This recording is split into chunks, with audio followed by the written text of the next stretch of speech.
Robbing kim? Robbim Alloh. Dining qaysi? Dinim Islom. Payg'ambaring kim?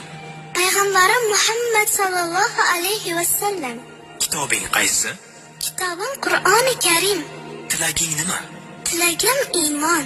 Qiblang qaysi? Qiblam Kabatulloh. Millating qaysi? Ibrohim Halilulloh millatidanman. Kimning mazhabidansan? Imom Azam Abu Hanifa mazhabi. Do'stlaring kim? Do'stlarim chahor yorlar. Ular kimlar?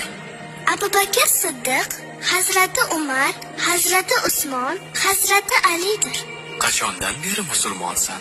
Al-Misoqdan beri. Al-Misoq nima?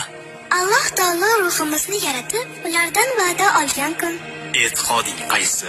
Ahli sunna val jamoa e'tiqodi. Kimni yaxshi ko'rasan? Alloh taoloni. Undan keyinchi? Payg'ambarimiz Muhammad alayhi salomni. Undan keyinchi?